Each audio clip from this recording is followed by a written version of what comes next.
Hello, this is Jessica. I'm going to read you Ashley's story today, which goes by this title.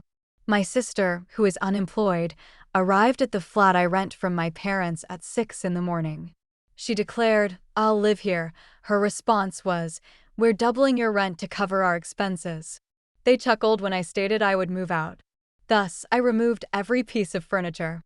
All right, let's leave. I am Ashley, and I am 27 years old. The best job I've ever had is teaching at Riverside Private School, where I currently work. I love my job, but the kids can be a pain. My mother made me an offer 5 years ago that I couldn't turn down, just following my graduation from college.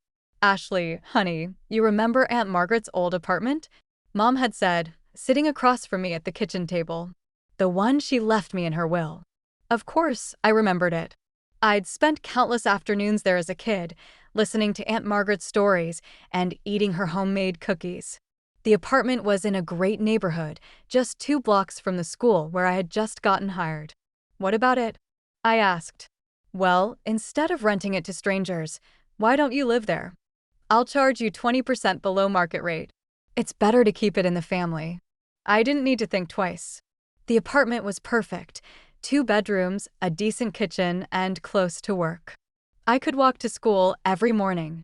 So I moved in and started paying Mom $800 a month, which was a steal compared to the $1,000 other places were asking for. Over the years, I put everything I had into that place. I saved up and did a complete renovation, new hardwood floors, fresh paint, updated bathroom fixtures. I bought quality furniture piece by piece. A beautiful sectional sofa, a dining set, a king-size bed with a memory foam mattress, even a 65-inch smart TV. Mom would come by every few months to check on the place. "You've done such a wonderful job with this apartment," she'd always say, running her hand along the granite countertops I'd had installed. Aunt Margaret would be so proud. The only thing that sometimes bugged me was my younger sister, Emma. She's 23 and still lives at home with Mom and Dad. According to Mom, Emma is finding herself, which basically means she sleeps until noon, hangs out with friends, and doesn't work. Don't get me wrong, I love Emma. She's my sister, and I've always helped her out when she needed it. When she maxed out her credit cards buying clothes, I paid them off. When she wanted money for a girl's trip to Miami, I gave it to her. Last year, she begged me for the latest iPhone. "Ashley, please. All my friends have the iPhone 14 Pro, and I'm still stuck with this ancient iPhone 11. I look like such a loser," she whined. I bought her the phone. It cost me $1,200. But seeing her happy face was worth it. But lately, our monthly family dinners have gotten weird. Emma keeps complaining about living at home. "I'm so tired of Mom and Dad treating me like a child," she said last month, stabbing her mashed potatoes with her fork. I'm 23 years old. I need my independence. "Well, then get a job and move out," I said, not trying to be mean, just practical. "It's not that simple, Ashley. You don't understand." Dad looked uncomfortable, and Mom just changed the subject to my job at school. The conversation that really stuck with me happened about 2 months ago. Emma was going on and on about needing her own space. "I can't live with Mom and Dad forever," she said. "I'm an adult now." "Okay. So, what's your plan?" I asked. "How are you going to pay rent without a job?" Emma shrugged. "I'm considering my options." "What options?" "I don't know yet, but I'll figure something out." I didn't push it. Emma has always been the type to figure things out at the last minute. And honestly, it wasn't my problem to solve. I had my own life to worry about, lesson plans to prepare, papers to grade, my own bills to pay. After that dinner, I kind of forgot about the whole conversation. Emma's complaints about living at home weren't exactly new. She'd been saying the same things on and off for the past year. I figured she'd either get motivated to find work or she'd keep living the comfortable life Mom and Dad provided for her. I was happy with my routine. Wake up at 6:30, coffee and toast, walk to school by 7:45, teach my classes, grade papers, come home to my beautiful apartment. On weekends, I'd meal prep, binge-watch Netflix on my big screen, or hang out with friends. It was a good life. The apartment really felt like home now. Every piece of furniture had a story. The coffee table I'd found at an estate sale and restored myself, the bookshelf where I displayed my college textbooks and novels, the dining table where I'd hosted countless dinner parties for my teacher friends. Mom seemed proud of what I'd accomplished. Whenever she visited, she'd take photos of the rooms and show them to her friends. "Look what Ashley did with Aunt Margaret's place," she'd say. "Isn't it gorgeous?" It made me feel good that she appreciated all the work I'd put in. The money I'd spent on improvements easily totaled $15,000 over the years, but it was worth it. This was my home, my sanctuary after long days dealing with 7th graders and their drama. It was a Saturday morning, and I was having the most peaceful sleep I'd had all week. I always sleep in until at least 9 a.m. on Saturdays, then make myself a big breakfast and plan out my lazy day. But at exactly 6 a.m., I heard the sound that would change everything. The front door was opening. My eyes snapped open immediately. My heart started pounding so hard I could hear it in my ears. Someone was in my apartment. I grabbed my phone from the nightstand, my hands shaking as I tried to think of what to do. Should I call 911? Was someone breaking in? I forced myself to be quiet and crept toward my bedroom door. I could hear footsteps in the hallway and the sound of something heavy being dragged across the floor. Oh God, what if it was a burglar? What if they had weapons? I slowly opened my door just a crack and peeked out into the hallway. There, standing in my entryway with 2 large suitcases, was Emma. "What the hell?" I shouted, my fear instantly turning into anger. I marched out of my bedroom in my pajamas. "Emma, what are you doing? You scared the crap out of me." She looked at me with this casual smile, like showing up at 6 a.m. with luggage was the most normal thing in the world. "Oh, hey, Ashley. Sorry. Did I wake you up? Did you wake me up? It's 6 o'clock in the morning on a Saturday. Why didn't you knock? Why didn't you call first? And why do you have suitcases?" Emma shrugged and started pulling her suitcases further into the apartment. I figured I'd just come in. No big deal. No big deal? How did you even get in here? Mom gave me a key. I stared at her. Mom gave you a key to my apartment? Well, it's not really your apartment, is it? Emma said in that same casual tone. It's Mom's apartment. She owns it. A cold feeling started spreading through my chest. What are you talking about, Emma? She left her suitcases in the living room and started walking toward my bedroom, my beautiful bedroom with the king-size bed and the custom curtains I picked out. This is the master bedroom, right? It's got the bigger closet and the better view. I'm taking this room. You're what? Emma opened my closet door and started looking through my clothes like she owned the place. You can move into the guest room. It's smaller, but it'll be fine for you. I felt like I was in some kind of nightmare. This couldn't be happening. Emma, stop. Stop touching my things and explain to me what's going on right now. She turned around and smiled at me. Mom said I could move in here with you. She thinks it's time I had some independence from her and Dad, and this way we can be roommates. Won't that be fun? My head was spinning. This had to be some kind of joke or misunderstanding.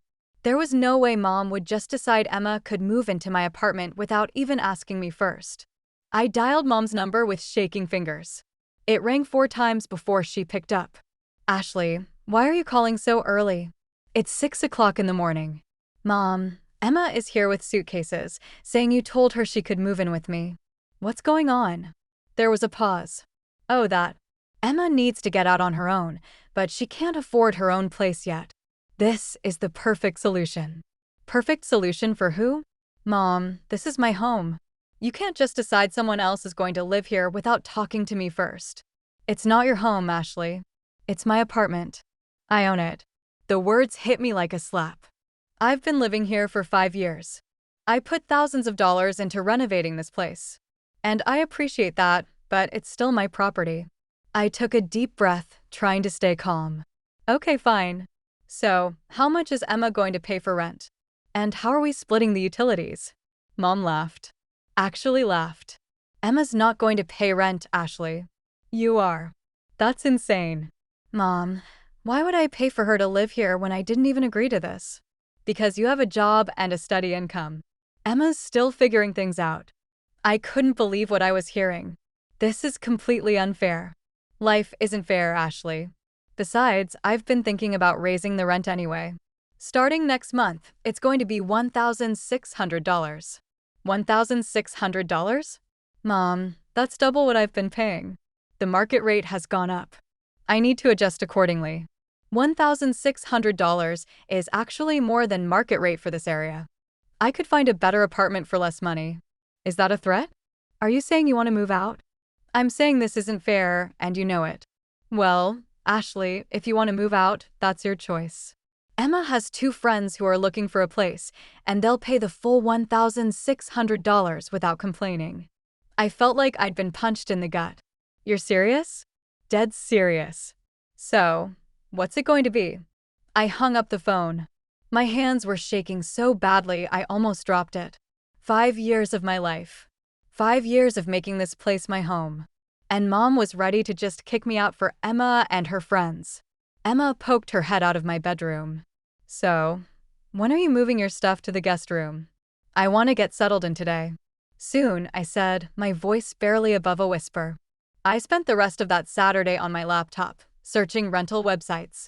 My heart was pounding with anger and hurt, but I knew I had to focus on finding a new place. There was no way I was staying here under these conditions. Emma spent the day playing music loudly in what used to be my bedroom and talking on the phone with her friends. I could hear her laughing and making plans for parties she wanted to throw in the apartment. My apartment. By the end of the day, I'd found 3 apartments that looked promising. They were all smaller than this place, and they cost more than I'd been paying before the rent doubled, but they came with something this apartment no longer had: my dignity and peace of mind. I scheduled viewings for the next day. I was getting out of here as soon as possible. Sunday morning came, and I was up early despite barely sleeping. Emma was still snoring away in my former bedroom while I got ready to go apartment hunting. I made coffee as quietly as possible and checked my phone for the addresses of the 3 places I was supposed to see. The first apartment was a disaster. The photos online had been misleading. The place smelled like cigarettes and had water stains on the ceiling. The second one was better, but way overpriced for what it offered. But the third apartment, that was different.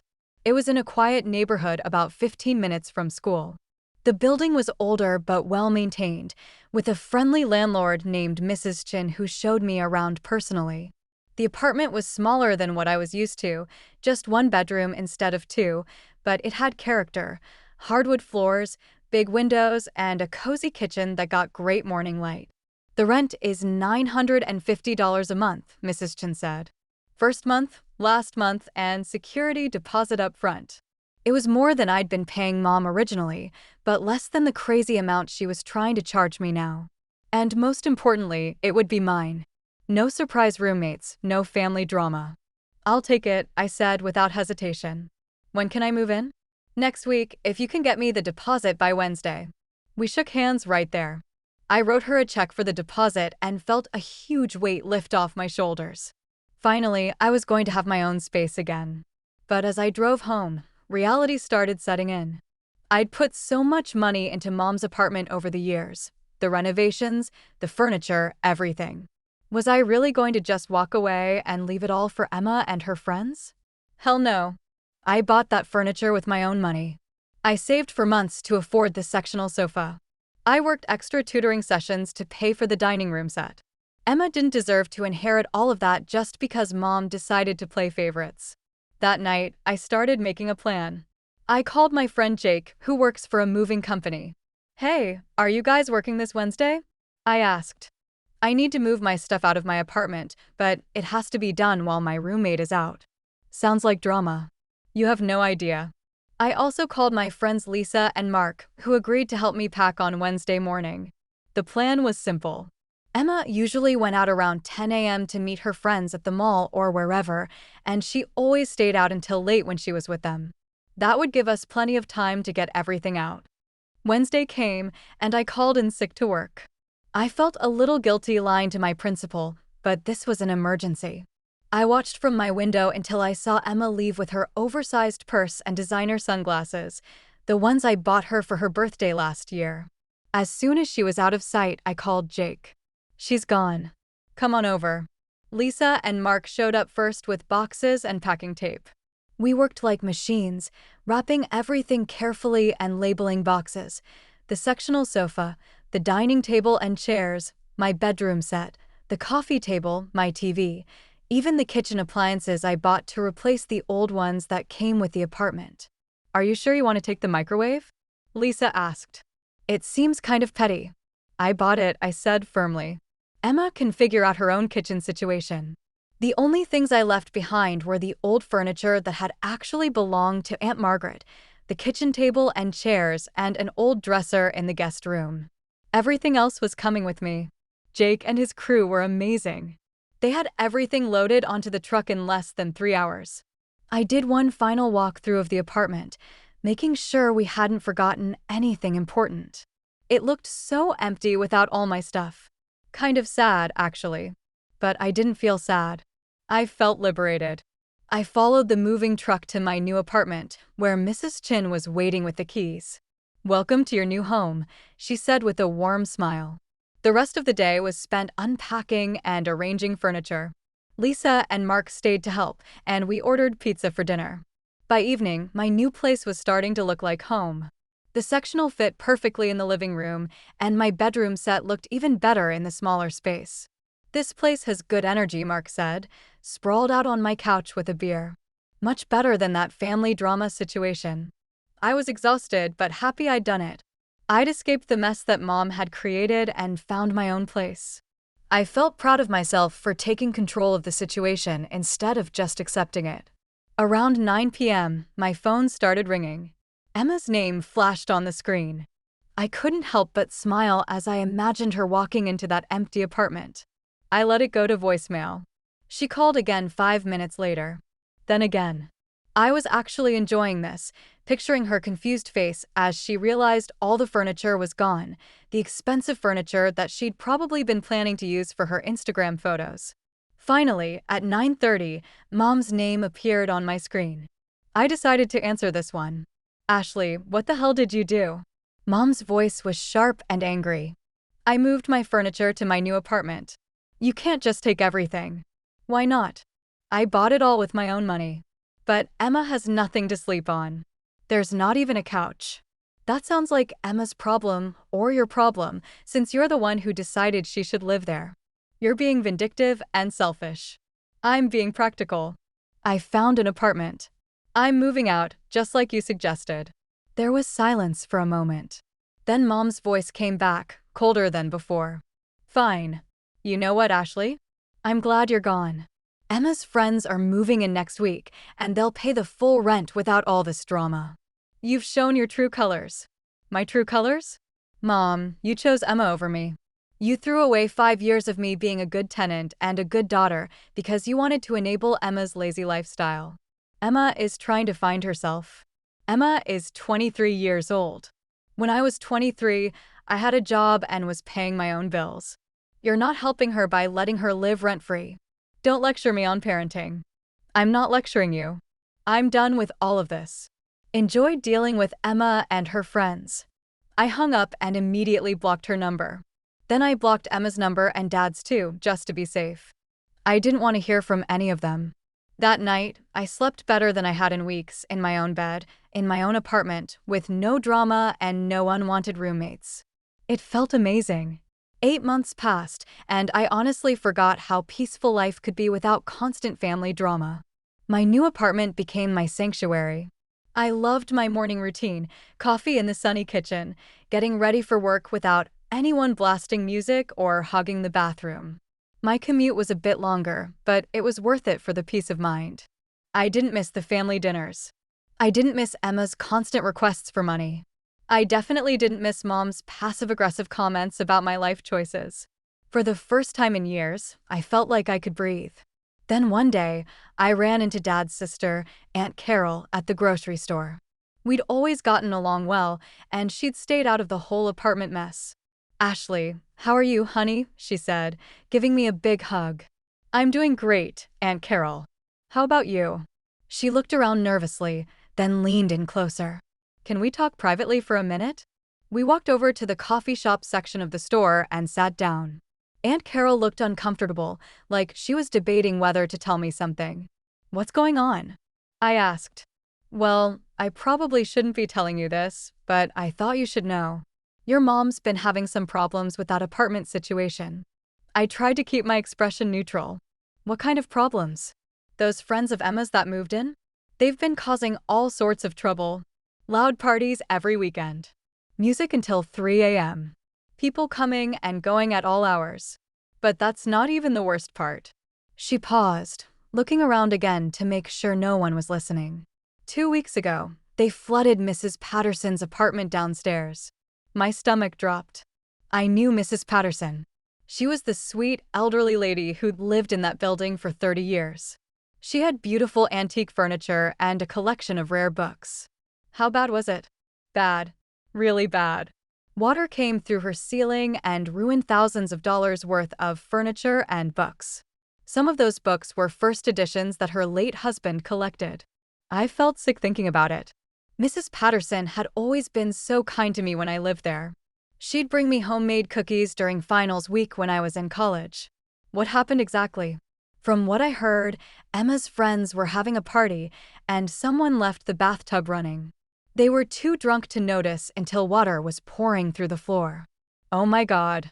Mrs. Patterson is demanding $20,000 in damages, and she's threatening to sue if your mom doesn't pay up. She has documentation of everything that was destroyed. $20,000. I almost laughed at the irony. Mom had been so concerned about getting more rent money that she'd ended up with a bill 25 times bigger than what I used to pay her monthly. How do you know all this? I asked. Mrs. Patterson called me because she knows we're related. She wanted to know if there was any way to reason with your mom without going to court. And your mom's been telling people it's not her responsibility because she wasn't the one who caused the damage. But Mrs. Patterson's lawyer says since your mom is the landlord, she's liable for what her tenants do. We talked for a few more minutes and then Aunt Carol had to leave. But the conversation stuck with me for days. I felt bad for Mrs. Patterson, but I wasn't surprised that Emma's friends had turned out to be irresponsible. Emma had never been held accountable for anything in her life.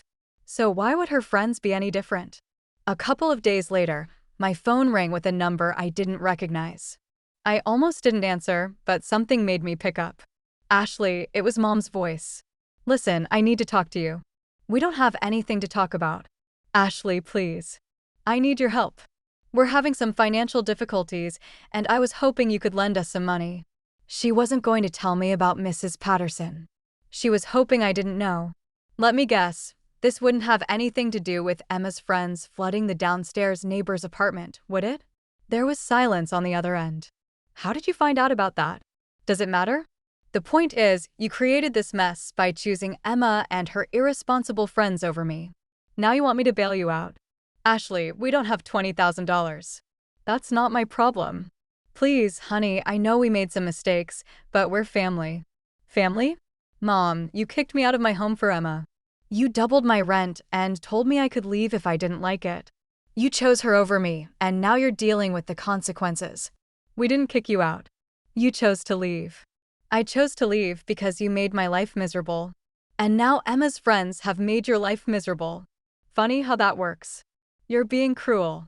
I'm being honest. You enabled Emma her entire life, and now you're surprised that she and her friends are irresponsible. You made your bed, Mom. Sleep in it. So, you won't help us? Not a chance. Figure it out yourself, just like I had to. I hung up and immediately blocked that number, too. Months passed, and I never found out how they resolved the situation with Mrs. Patterson. I assumed they either paid up or got sued. Either way, it wasn't my concern. Then one day, I was at the mall buying a new dress for a teacher conference when I saw her. Emma was behind the counter at one of those trendy clothing stores, wearing a name tag and folding sweaters. She looked up and saw me, and for a second, our eyes met. I could see the recognition in her face, but she quickly looked away and pretended she didn't know me. She started bustling around, organizing clothes, and avoiding eye contact. I walked past without saying anything. What was there to say?